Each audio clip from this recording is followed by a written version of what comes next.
Today we will read about cleft lip and cleft palate. ये problem congenital होती है, बच्चों में जन्मजात से ही पाई जाती है, कुछ रीजन्स की वजह से पाई जाती है। जो भी चीज़ें हैं वो सब हम पढ़ेंगे और लास्ट में इसमें क्या पढ़ेंगे कि जो इम्पॉर्टेंट टॉपिक जो कि एग्ज़ाम्स में जैसे कि एम्स के एग्ज़ाम्स में और बाकी जितने एग्ज़ाम्स होते हैं उसमें जो क्वेश्चन इस टॉपिक से रिलेटेड पूछे जाते हैं वो पॉइंट्स हम आपको बताएंगे। तो चलिए शुरू करते हैं। तो जहाँ क्लेफ्ट लिप है, क्लेफ्ट लिप मतलब जो लिप है वो कटा हुआ है, उसका प्रॉपर फ्यूज़न नहीं हुआ है, फॉर्मेशन नहीं हुआ है। और क्लेफ्ट पैलेट मतलब जो पैलेट होता है, हार्ड पैलेट, वो क्लेफ्ट है, वो कटा हुआ है, वो प्रॉपर फ्यूज़न नहीं है, प्रॉपर फॉर्मेशन नहीं है। तो ये इस प्रॉब्लम को क्लेफ्ट लिप और क्लेफ्ट पैलेट बोलते हैं। थ्रू एम्ब्रियोनिक पीरियड के टाइम पे ही जब एम्ब्रियो का फॉर्मेशन हो रहा है, डेवलपमेंट हो रहा है, तो 5th to 9th week of gestation, mother 5th to 9th week के जेस्टेशन पे ये प्रॉब्लम हो जाती है। Alteration in fusion of maxillary sinus, जो मैक्सिलरी साइनस होता है उसमें अल्टरेशन होता है, उसमें प्रॉब्लम्स होती है जिसकी वजह से क्लेफ्ट लिप होता है। क्लेफ्ट लिप मतलब कटा हुआ होठ। Alteration in fusion of maxillary sinus. फिर उसके बाद एक cleft palate, defect in formation of palatine palate. जो पैलेट होता है ऊपर की तरफ, हार्ड पैलेट, पैलेटाइन पैलेट, उसकी फॉर्मेशन में डिफेक्ट होना, दैट इज क्लेफ्ट पैलेट। अच्छा, इन सब में प्रॉब्लम्स क्या क्या होती है, मतलब सिम्टम्स क्या देखने को मिलती है? Problems in sucking due to air leak, क्योंकि जो जब सक करने का टाइम होता है तो मुंह में वैक्यूम बनता है। वैक्यूम मतलब खाली जगह, पर यहाँ पे वैक्यूम बन ही नहीं पाता, एयर लीक हो जाती है, बेबी सक नहीं कर पाता है, सक नहीं कर पाता है तो सॉलो भी नहीं कर पाएगा। फिर डिस्फेजिया की प्रॉब्लम होगी। तो मेन प्रॉब्लम सकिंग की है। क्लेफ्ट लिप में सकिंग की प्रॉब्लम उतनी नहीं होती है, लेकिन क्लेफ्ट पैलेट में सकिंग की प्रॉब्लम ज़्यादा होती है। ये सब एम्ब्रियोनिक डेवलपमेंट के टाइम पे ही होती हैं। दिस कंडीशन में भी यूनिलैटरल और बाईलैटरल। ये यूनिलैटरल एक तरफ हो सकता है, लिप की एक साइड या दोनों साइड हो सकता है। जैसे ये लिप है तो या तो इस साइड या तो इस साइड या तो दोनों साइड हो सकता है। इसके कॉजेज़ क्या क्या हैं? हेरेडिटरी है और मैटरनल एक्सपोजर टू रेडिएशन, मतलब मदर है वो प्रेगनेंसी के टाइम पे, जेस्टेशन के टाइम पे कोई केमिकल रेडिएशन के एक्सपोजर में आ गई जिसकी वजह से हो सकता है क्रोमोसोमल एबनॉर्मेलिटी, कोई सिंड्रोम है, कोई क्रोमोसोमल एबनॉर्मेलिटी है, कोई क्रोमोसोम्स एक्स्ट्रा है या फिर कम है, उसकी वजह से हो सकता है। मैटरनल इन्फेक्शन, जो टॉर्च होता है, टॉर्च आप सुने होंगे, इसमें कई वो माइक्रो ऑर्गेनिज्म होते हैं जिनकी वजह से इन्फेक्शन होता है, मैटरनल इन्फेक्शन, उसकी वजह से हो सकता है। टेरेटोजेनिक इफेक्ट, मतलब किसी डिजीज़ की वजह से किसी ड्रग की वजह से टॉक्सिसिटी कॉज हो गई, उसकी वजह से ये हो सकता है। अब इंटरवेंशन मतलब एक नर्स को क्या करना चाहिए? तो हम सिम्टम देखे हैं कि क्या प्रॉब्लम होती है, क्या कॉज होता है, और हम इंटरवेंशन देखेंगे कि एक नर्स को क्या करना चाहिए। तो assess the sucking, swallowing and breathing difficulties, ये सारी चीज़ें हो सकती हैं बेबी को, तो ये सब एसेस करना है। Assess daily fluid and calorie, क्योंकि बेबी हो सकता है प्रॉपरली फीडिंग ना कर पा रहा हो, तो उसकी वजह से उसका फ्लूइड, और मॉनिटर डेली वेट ऑल्सो, कि उसको प्रॉपर न्यूट्रिशन मिल रहा है नहीं, वेट लॉस तो नहीं हो रहा है। तो ये सारी चीज़ें हम लोग को देखनी है, एक नर्स को देखनी है। और use modifying feeding technique, feeding technique होती है जो क्लेफ्ट लिप और क्लेफ्ट पैलेट के से रिलेटेड बच्चे होते हैं उनको एक दूसरे तरीके से फीडिंग कराई जाती है। ESSR फीडिंग होती है, और या फिर अलग से बॉटल फीडिंग कराई जाती है, उसका एक तरीका होता है। तो वो मॉडिफाइड फीडिंग बोलते हैं उसको, उस टेक्निक का यूज़ करना चाहिए। उसमें क्या होता है कि ये ऑब्टूरेटर एंड स्पेशल फीडर, एक ऑब्टूरेटर होता है, उसको माउथ पे लगा दिया जाता है, वो लीकेज से प्रिवेंट करता है, और स्पेशल फीडिंग कराई जाती है। स्मॉल अमाउंट ऑफ फीडिंग थोड़ा थोड़ा कराना चाहिए, और फिर उसके बाद बर्पिंग करना चाहिए, ताकि जो बेबी है, क्योंकि इस टाइम पे क्लेफ्ट लिप या पैलेट के टाइम पे जो एयर होता है वो भी अंदर जा रहा होता है बेबी के, तो बर्पिंग करने से, बर्पिंग मतलब ऐसे ऐसे ठोकना होता है जिससे कि एयर, जो डकार होती है बेल्चिंग, वो डकार वापस बाहर निकल जाए और बेबी का पेट में एयर ना बने, गैस ना बने। Keep the suction equipment at bed side. अगर हॉस्पिटल में है तो सक्शन इक्विपमेंट रखना चाहिए बिफोर मतलब ताकि प्रॉब्लम ना हो। कई बार होता है एस्पिरेट हो जाता है, तो वो प्रॉब्लम ना हो उसके लिए। फिर इसका मैनेजमेंट क्या है? इसका कोई मेडिकल मैनेजमेंट नहीं है, सर्जिकल मैनेजमेंट है। अगर क्लेफ्ट लिप है तो कीलोप्लास्टी और लेबियोप्लास्टी करते हैं, जिसमें सर्जरी को वो लिप को रिपेयर करते हैं। और क्लेफ्ट पैलेट में स्टेफाइलोरैपी और पैलेटोप्लास्टी करते हैं, तो पैलेट को रिपेयर करते हैं। इसकी कुछ कंडीशंस होती हैं कि कब करते हैं। तो क्लेफ्ट पैलेट के लिए जो होता है requirement of 10 requirement for surgery for cleft palate. उसमें क्या होता है, जो बेबी का एज होता है वो कम से कम 10 वीक होना चाहिए, हीमोग्लोबिन उसका 10 ग्राम होना चाहिए, और वेट जो होता है वो 10 LBS होना चाहिए। ये है रूल ऑफ 10, ये बहुत इंपॉर्टेंट है, आप इसको ध्यान रखिएगा। क्लेफ्ट लिप जो होता है वो 3 to 6 मंथ में करना चाहिए, मतलब कितना जल्दी हो सके उतना जल्दी करना चाहिए, बेबी एक स्टेबल में पहुंच जाए उसके बाद।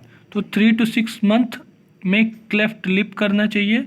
और क्लेफ्ट पैलेट का सर्जरी कब करना चाहिए? अगर इन्फेंट है तो 8 to 12 मंथ में कर देना चाहिए। अगर बेबी टोडलर हो चुका है तो फिर 12 to 18 मंथ में कर देना चाहिए, इससे पहले कर देना चाहिए। Surgery should be done before speech production, speech production से पहले सर्जरी कर देनी चाहिए। ये टाइम आप याद रखिएगा, ये टाइम पूछता है कि क्लेफ्ट लिप का सर्जरी कब होता है, क्लेफ्ट पैलेट की सर्जरी कब होती है। क्लेफ्ट पैलेट का आप पूरा एवरेज लेके 6 to 18 मंथ तक कर सकते हैं, क्लेफ्ट लिप का 3 to 6 मंथ। अब हम पढ़ते हैं प्री ऑपरेटिव मैनेजमेंट, मतलब ऑपरेशन नहीं हुआ उससे पहले हम लोग क्या कैसे बेबी को मैनेज करते हैं वो देखते हैं। तो मेंटेन रेस्पिरेशन, रेस्पिरेशन को मेंटेन रखना रहता है। Semi upright position during feeding, feeding के टाइम पे बेबी को सेमी अपराइट पोजीशन में थोड़ा उठा हुआ रहता है ताकि एस्पिरेट ना हो। Side lateral position after feeding, feeding के बाद साइड लैटरल पोजीशन, ताकि वो फीडिंग बाहर ना आए, जो फीड किया बेबी वो बाहर ना आए। Put the milk inside and posterior part of mouth, feeding कराते टाइम जो मिल्क है उसको मुंह में पीछे की तरफ रखते हैं तो वो आराम से चला जाता है। ये एक टेक्निक है फीडिंग कराने का। अगर आप बॉटल फीडिंग करा रहे हैं तो बॉटल को मुंह के पीछे की तरफ, या फिर अगर निपल से, मदर के निपल से फीडिंग करा रहे हैं तो फिर मदर के निपल को, उसका एक तरीका होता है ESSR technique, educate the parents about ESSR technique of feeding. तो क्या ESSR, ई मतलब इनलार्ज निपल, निपल का जो निपल मतलब जिस मतलब जैसे जिधर से सिक्रीट होता है उसकी साइज़ को थोड़ा सा स्ट्रेच ऐसे दबा के वो जो पोर्स होते हैं शायद उसको साइज़ को इंक्रीज करना। Enlarge nipple, stimulate sucking, baby को स्टिमुलेट करना। तो निपल को अंदर की तरफ पीछे की तरफ पोस्टीरियर साइड में रखना और फिर स्टिमुलेट सकिंग, उसके बाद स्वेलोइंग में हेल्प करना, फिर उसके बाद बेबी को रेस्ट। ये होता है ESSR टेक्निक। ये प्री ऑपरेटिव, ऑपरेशन नहीं हुआ उससे पहले करते हैं। फिर हम देखें पोस्ट ऑपरेटिव। पोस्ट ऑपरेटिव में क्लेफ्ट लिप जो आता है उसमें avoid the position on surgical side, मतलब जो बेबी है सर्जरी के बाद उसको उस साइड नहीं करना है जिस साइड उसकी सर्जरी हुई। जैसे अगर राइट लिप की तरफ हुई है तो फिर राइट, तो फिर लेफ़्ट लैटरल पोजीशन देंगे। अगर लेफ़्ट लिप पे हुआ है तो राइट लैटरल पोजीशन देंगे। अगर दोनों साइड हुआ है तो फिर सुपाइन पोजीशन देंगे। प्रोन पोजीशन कॉन्ट्राइंडिकेटेड होता है।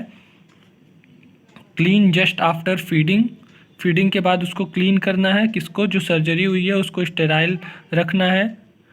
और यूज़ ऑफ एंटीबायोटिक, ये तो नेसेसरी होता है। फिर cleft palate, oral packing for 3 to 6 days after surgery, की 3 से 6 दिन तक उसको पैकिंग रखना रहता है। तब तक पेरेंट्रल न्यूट्रिशन होता है, आईवी फ्लूइड के थ्रू न्यूट्रिशन दिलाता है। Don't suction for cleft surgery, cleft palate surgery में सक्शन नहीं करते हैं क्योंकि वो उस पर एब्रेजन होने का चांस होता है पैलेट पे, तो सक्शन नहीं करते हैं। कॉम्प्लिकेशंस क्या क्या हो सकते हैं? Otitis media, RTI, speech problem, feeding aspiration, ये सारी चीज़ें हो सकती हैं।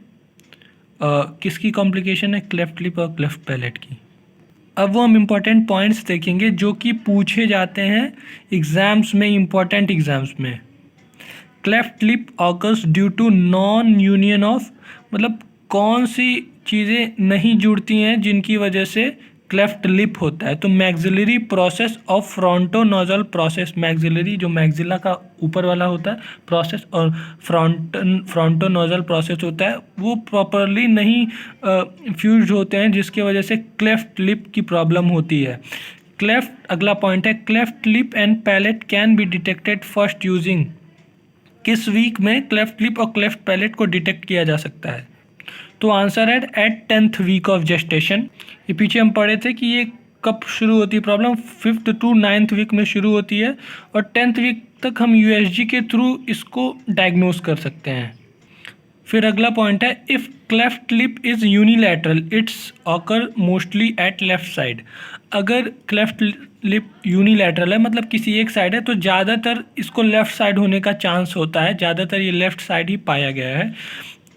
Most common cleft lip defect is unilateral cleft lip with palate, मतलब सबसे ज़्यादा क्लेफ्ट लिप डिफेक्ट जो होता है वो यूनिलैटरल ही होता है, और यूनिलैटरल अगर हो रहा है तो क्लेफ्ट पैलेट होने का ज़्यादा चांस होता है। मतलब अगर यूनिलैटरल क्लेफ्ट लिप है तो क्लेफ्ट पैलेट भी रहता है, maximum, exceptions are always there. फिर मोस्ट कॉमन क्लेफ्ट, ये तो हो चुका। फिर major problem in cleft lip and palate, सबसे बड़ी प्रॉब्लम क्या होती है, सकिंग की होती है। सकिंग की वजह से स्वॉलिंग नहीं हो पाती, बेबी प्रॉपरली फीडिंग नहीं कर पाता है, न्यूट्रिशन नहीं मिल पाता है, लो वेट हो सकता है बेबी का। तो सबसे बड़ी प्रॉब्लम यही सकिंग की होती है, ये क्वेश्चंस पूछते हैं एग्जाम में। Prevention of vomiting is most important factor for after cleft lip palate surgery. Cleft lip और पैलेट की सर्जरी के बाद एक बड़ी प्रॉब्लम होती है, देखने को मिलती है वॉमिटिंग की। तो वॉमिटिंग से बचाने के लिए हमें वो एंटी एमेटिक ड्रग्स देना होता है और बेबी को उस पोजीशन में रखना होता है जिससे कि वॉमिटिंग ना हो। वो कौन सी पोजीशन है, लेफ्ट लैटरल पोजीशन। ये देखिए ये बता चुके हैं। Cleft palate and lip usually repair during, cleft lip 3 to 6 month पे रिपेयर होता है बेबी का, और क्लेफ्ट पैलेट 6 to 18 मंथ में रिपेयर होता है। Prosthetic appliance to cover palatal defect in patient with cleft, अगर बेबी का क्लेफ्ट लिप और क्लेफ्ट पैलेट है तो कोई अप्लायंस होता है, कोई डिवाइस होता है जिसका यूज़ करके उसको फीडिंग में हेल्प दी जाती है। तो क्लेफ्ट लिप अगर है तो उसको लोगन बो लगता है, एक डिवाइस है, और क्लेफ्ट पैलेट है तो पैलेटल ऑब्टूरेटर होता है जिसका यूज़ करके बेबी की फीडिंग को ईजी बनाया जा सकता है। तो ये था क्लेफ्ट लिप और क्लेफ्ट पैलेट, इसके सारे इंपॉर्टेंट पॉइंट्स और जो भी एग्जाम में पूछा जाता है वो मैं बता चुका हूँ। Thank you.